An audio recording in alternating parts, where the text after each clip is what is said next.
Hey guys, welcome back to my channel. And about 9 months ago, I'd done a series overview of the 80s sitcom Full House, which was, I think, started in 1987 and then ended at sometime around 2000, in the 2000s, ran for around 9 seasons, I guess. And so I had watched that many years ago on cable TV, and then in a wave of nostalgia, when I was looking for something to watch, saw it on Netflix. And I like watching a sitcom, after work, maybe a couple of episodes here and there. So I enjoy, shows like Friends, Frasier, Corner Gas. These are my favorite sitcoms. So I did enjoy Full House as a much younger person when I was watching it on Indian cable TV and during its first run. And of course, I think I also watched several of the episodes in reruns. But then, I really wanted to watch it again. So last year I enjoyed watching the entire show. Kind of almost binge watched it to be honest, and it was enjoyable to watch the show with its kind of innocent humor for the most part, and I enjoyed the actors when they were kids. It was quite sweet and corny, cheesy, yes, I know, but at the same time it was kind of fun. So I did enjoy watching that, and I did a series overview. Well, there is a sequel series called Full House. It started in 2016, February 2016, with two of the daughters, DJ and Stephanie, who are grown up, and instead of the third daughter, Michelle, played by the twins at that time, because they started out, the character started as a baby, were Mary Kate and Ashley Olsen. Since they no longer are acting and they are they're almost like reclusive. They've got a reclusive lifestyle, and they aren't into acting anymore, but they take care of their fashion businesses. They got Kimmy Gibbler. The character's name is Andrea Bauer. Andrea Bauer. They got her as the almost replacing the third daughter kind of stuff. So the series premise is basically DJ Tanner Fuller. So that's where the Fuller House name comes in. Clever of them to actually add that. So she is a veterinarian and a widowed mother of 3 sons, her husband having passed away. I think it was a firefighter, if I'm not mistaken. I can't really remember. And then because her father's Danny gives her his house. He was planning on selling their old house, which was the main scene setting for the series Full House. He was planning on selling that house, but then he tells her, "Why don't you stay here with your kids?" And then she's joined by Stephanie, who's a DJ in Europe, and Kimmy decides to also pitch in. Kimmy's divorced from her husband Fernando. Sorry about that, but that's how he calls himself.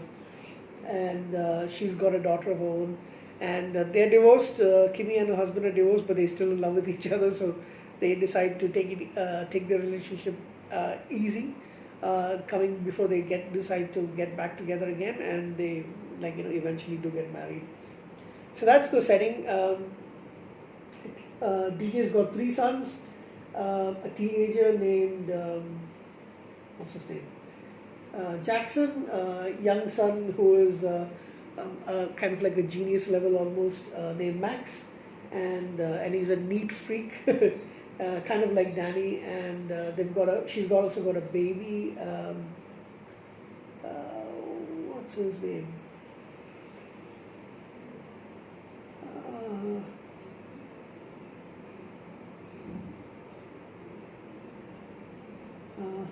So I don't seem to see his name over here. Anyway, Tommy, that's his name, sorry. And so she's trying to raise the 3 kids, 3 sons, along with Ramona, who is Kimmy Gibbler's teenage daughter. She's the same age as Jackson.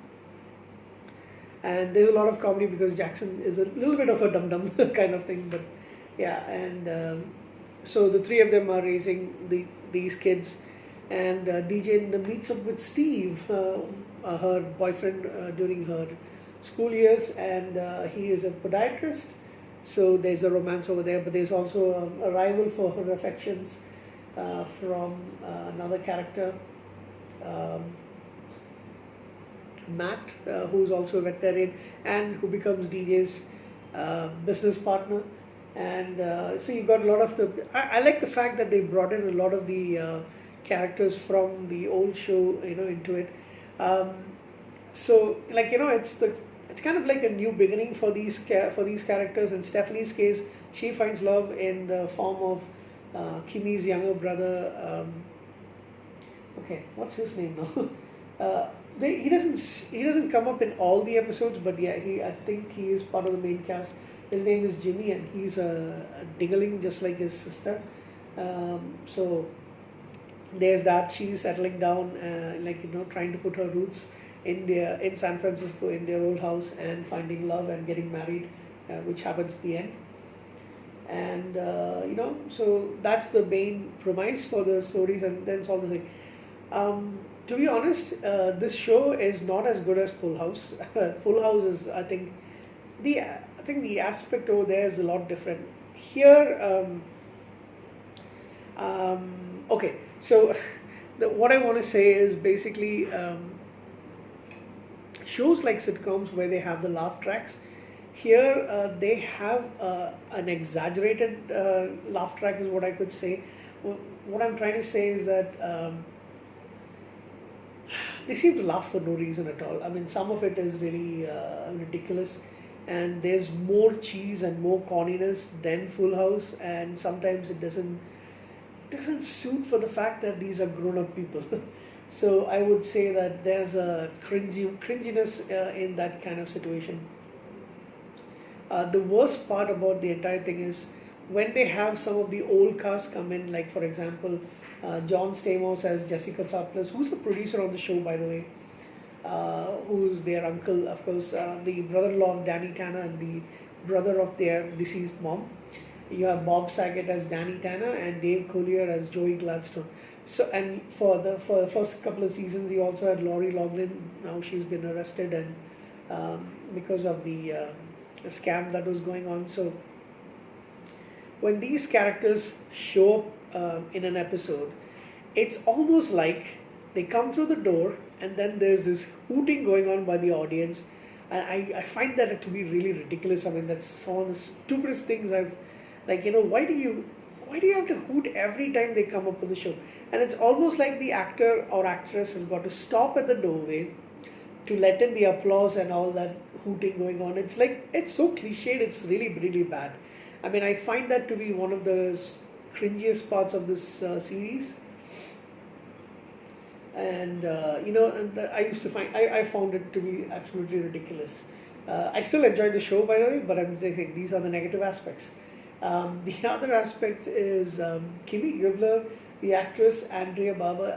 I believe she actually stopped acting for a long time. In fact, if I can actually just quickly do a check over here. I remember reading about it much earlier, sometime last year. So I think after Full House, she didn't do much acting. So around 95, she stopped acting, got married. I think she went on to college and then got married, didn't stop marrying. She stopped acting, she got married, and I think she's got a couple of kids. So she wasn't acting for a long time. Then after she acted she got divorced and then started acting once again. And it shows because her acting for the most part is really, I mean, she is supposed to be this dingaling, but at the same time there's a lot of things that she does is really cringy for the fact that she's my age. She's 43 and she's acting like a kid in a lot of the episodes, and she's got this really ridiculous expression when she tries to say a joke, and she's trying to make it that she's actually saying it as a matter of fact. Those are some of the worst aspects of the show. Having said that, I watched a few interviews of this actress, of Andrea Barber. Yeah, but she was hilarious as a kid. Her acting isn't up to the chops, up to the style, that should be for a sitcom that's got this much of a fanfare. But let me tell you, she comes out as an absolute sweetheart in the interviews and stuff. But that's one thing, and the acting is another. But I used to find it very difficult to digest her acting because it's over the top some of the stuff. But at the same time, there's also a few things that has been some of the most sweetest elements in the show, especially with Danny, who used to, I mean, almost everybody else except for DJ used to think that, this character is really bad. And still, at the same time, she does a lot of things. So she becomes a surrogate mother for Stephanie's baby because she's having difficulties in being a mother. So that's one of the sweetest aspects you can actually see. And then when Danny actually tells her that I already accepted you as one of my other kids, that was one of the things that almost made me cry at that point in time, because I thought that was absolutely brilliant the way they did it. So yeah, like I said, there are a lot of plus points, but there will be a lot of negative things. So the negative things definitely is the acting, is the unnecessary hooting by the audience, which and you can kind of make out it's mostly women. But that hooting and the pandering for the applause and the hooting whenever people come in, some of it is ridiculous. I mean, the hooting goes on for absolutely no reason. Somebody makes an announcement and suddenly, woo! I mean, that's stupid. Please stop doing that. The show can actually have a lot of plus points without all those things. The kids are pretty awesome, I must say. That wherever they try, so Full House has got that thing going for them, that they had really good child actors, whatever you want to call them, kid actors. And Fuller House did the same good job. The four main kids, or rather the three main kids, because the other one is a baby, and he doesn't talk much as he grows up. He's still small. 5 years has passed, so he's around 5 years old. 4 or 5 at least. So those aspects are the plus points. One, the nostalgia factor, getting a lot of the old actors to come and do their the older version of their characters, some of the supporting cast and all those things. Those were really superb. Who else? They even have one of my favorites, Marla Sokolov. She comes back as Gia, who is DJ's kind of rival, but at the same time she's Stephanie's best friend, but also having some problems with DJ. So there were some good guest stars as well, and some of the old cast, you can see it's the same people, but they are grown up several years later. So it's a mixed bag. I would probably give this show a 7 out of 10, but I did enjoy it quite a bit, for the most part. But there was a lot of things, especially, like I said, the acting is at times. But as I mentioned already, even though Kimmy Gibbler was the one that I found it very difficult for somebody who's a 43-year-old, I mean, at least at this year, but somebody in her 40s doing the kind of ridiculous stunt that she's doing, silly things that she's going about. At the same time, the actress herself is pretty sweet. I mean, she comes out as being really sweet. The other actresses as well, they're a pretty close unit. Having kind of grown up together, and even the older actors who, Bob Saget, Stamos and Coolier, they were also they're like a family unit. You can actually tell. Which brings me to I watched it late last night, which brings me to the finale. And so in the finale, they decide to, they are actually planning on, there's a triple wedding, and then they decide that Stephanie's and Jimmy are going to move to Palo Alto because they've got a business. Jimmy's got a business for a sandwich shop with kind of like a much smaller version of Quiznos or Subway. And he's going to move to Palo Alto, as well as Kimmy and her husband Fernando are going to move closer to their business. So they're actually splitting up the families just after the wedding. So, and that's how they kind of leave it towards the end, they're going, but then at the same time, just after they leave, they change their mind and they come back and then decide to stay. I think they should have actually ended it in the way that let it end on a sadder note. Sad at the same time, it's exciting for everybody, new change and all that stuff, They should have actually done it that way, but then they all decide to come back, not having properly left.